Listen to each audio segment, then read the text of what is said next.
Mwana mwala Sheebah kalungi ye avuddeyo nalangira Mariachi wabula ye mwana mwala Nina Rose asazeewo okudda ku gym asobole okuva ku biragalalagala. Ye mwana mwala Martha Kay ategeeza muno waliwo abagala okumutusako bulabe. Yes, it's your boy Henry once again banaye nga nkomyewo namoyi ompya mwena abagala abekumidde ku mukutu gwaffe ogumanyikidwa nga HK Entertainment TV era nga ngenda kuba banaye nga bawa era nga bagamba abatana kusubscribing nga muno musubscribing musobole okubeera nga mwekumira ku mukutu kuno. Yes, mwana mwala Sheebah kalungi avuddeyo olunaku lwaleero natutegeeza nti no Mariachi akyusizza akajanja era ndi Mariachi yavaayo oluvannyuma lw'ennaku nga 2 mabegaawo namutegeeza nti no ye mukazi mukulu gino emyaka gy'alimu alina kubeera nti nga mufumbo. Mariachi ye yagamba muno oba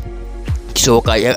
yandiyagadde ne yeefunya mwana mwala Sheebah wabula Sheebah yagambye muno ye sente ze azirina era nti buli kimu asobola okukyetuusaako era nti ebisinga byonna amaze okubyetuusaako era nti emyaka gy'okufumbirwa gyo giri mu maaso kaawo era mbu kiri mu plans ze nti ajja kuba afumbirwa era nga tayagala kubeera nga bamupapyapapya ssaawa zino eno.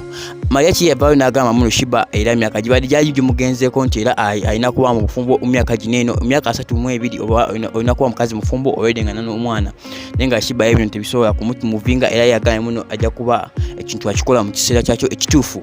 Ye omwana mwala Nina Rose asazeewo okuba nti ngadda ku gym oluvannyuma lw'okuba nti yayawukana n'omwagalwa we Daddy Andre era nti abadde alinamu ka stress era nga abadde bagamba muno abadde akosa nnyo ebiragalalagala. Asazeewo okuba nga yeesonyiwa bino ebiragalalagala asobole okuba nti concentratingira ku gym asobole okuba nti bino bintu abiviirako ddala naye nga abantu babadde bamwogeredde bangi era nga bagamba muno omwana muwala ono ye ayononese oluvannyuma lw'okufuna heartbreak. Mwana muwala ye Martha Kay avuddeyo olunaku lwaleero natutegeeza nti waliwo amasimu agamukubira gatamanyi agamuwoninga nti ave ku basajja baabwe yatutegeeza muno talina buzibu na muntu yenayina era mbu tali ku musajja wa muntu yenayina era nti ye akola bye ebimunyumira. Agambye muno gonna amasimu agamukubira go gali ku byabwe era nti ye talina buzibu ayagala sigale nga amuvingisa obulamu bwe mpolampola wabula nti gana amasimu go geesusse okubeera nti gamukubira nga gamuwoninga. Ategeeza muno gana amasimu go gabadde gamukubira akabanga kawerako era nti abadde ageza kwera oga ignoringa lwakuba nti era abasikala mukubira every time and then ye agamba muno ye talina buzibu na muntu yenayina ye yasalawo okubeera nga life agitambuza nga bweri era nga wemulaba nti ye tayagala kuba nga yeteeka mu stress ya kintu kyonna oluvannyuma lw'okuba nti yafunamu obuzibu amabegakaawo mu myaka ng'ena emabega era nti yasalawo ye abeere nga life ye agifula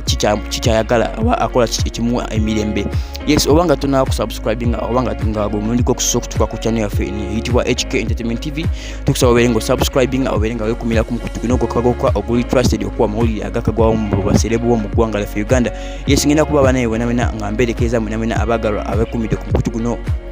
oguyitibwa HK Entertainment TV era nga mbagamba muno ye omutonzi abakumire ddala. Yes, it's your boy Henry once again era nga ngenda kuba nga bagamba nti mweraba era nga tujja kuba tulabagana mu kavidiyo akaddako awo. Bye bye.